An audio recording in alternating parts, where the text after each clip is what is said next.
December 1940, the Battle of Britain had been won. The skies over London, scarred but defiant, seemed to proclaim a triumphant nation. Yet beneath this visible victory, an invisible war was being lost. I'm talking about a secret insolvency, a financial death sentence for the British Empire.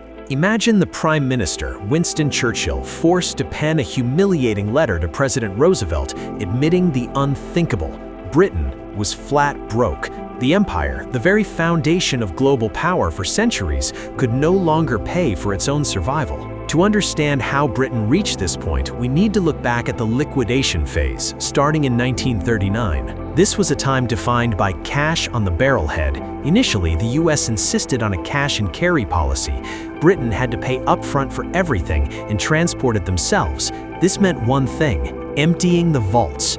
Enter Operation Fish, a top-secret mission to literally ship Britain's remaining gold reserves and securities across the Atlantic to Canada.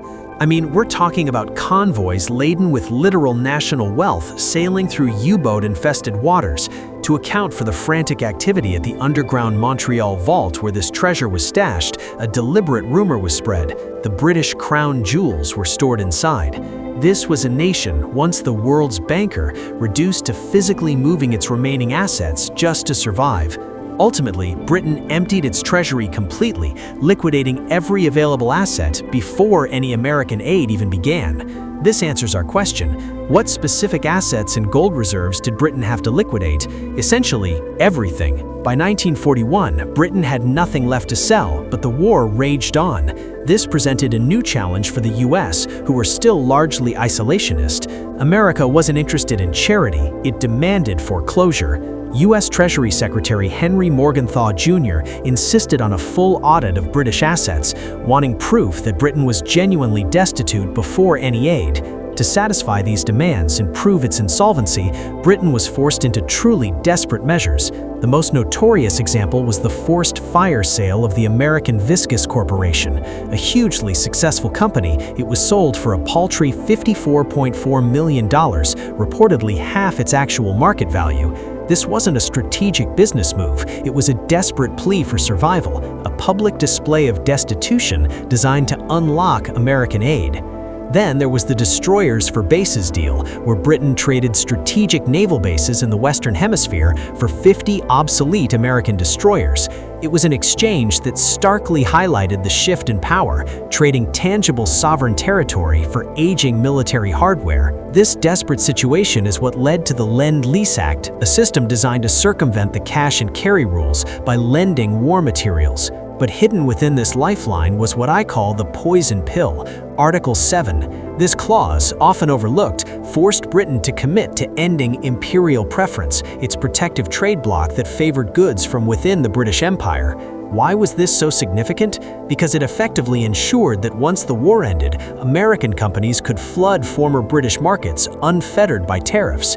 The implications of this were immense. The US was using its aid to strategically dismantle Britain's economic future, paving the way for American commercial dominance.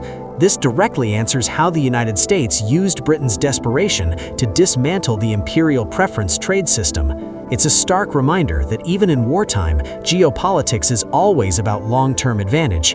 If you find these hidden histories fascinating, remember to like and subscribe, because understanding these financial chess moves helps us grasp today's global landscape. Then came 1945. The war was over, victory was declared, but for Britain, the real fight was just beginning. This was the shock of peace, and the bill was coming due. Just 7 days after VJ Day, with ships literally mid-Atlantic carrying Lend-Lease goods, the US brutally and abruptly terminated the program. No grace period, no transition.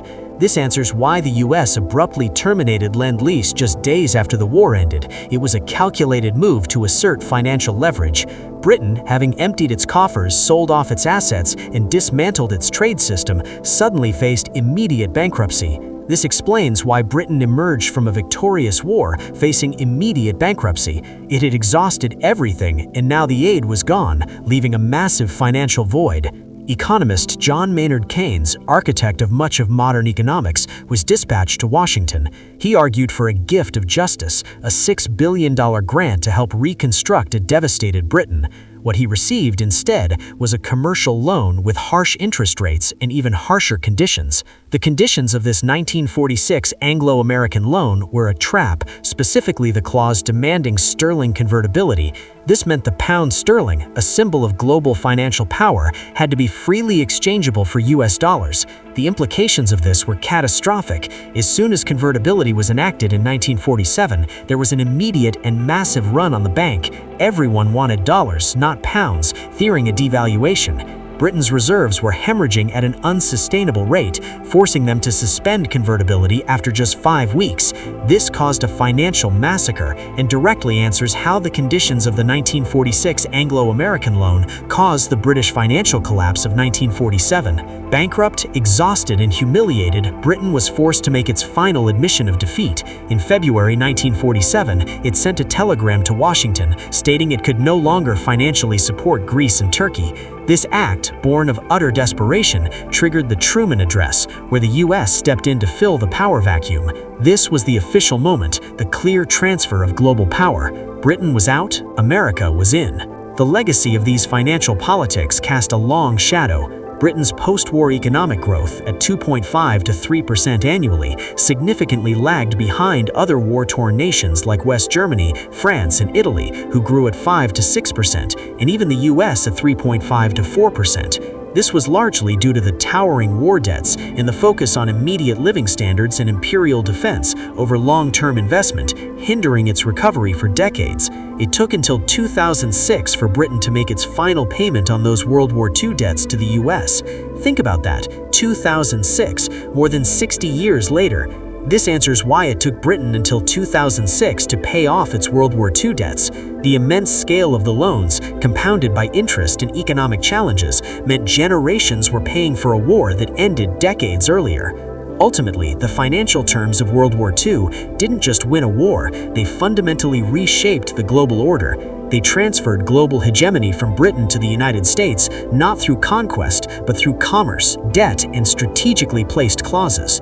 Britain won the war, but it absolutely lost the peace. The US didn't conquer the empire, it bought it.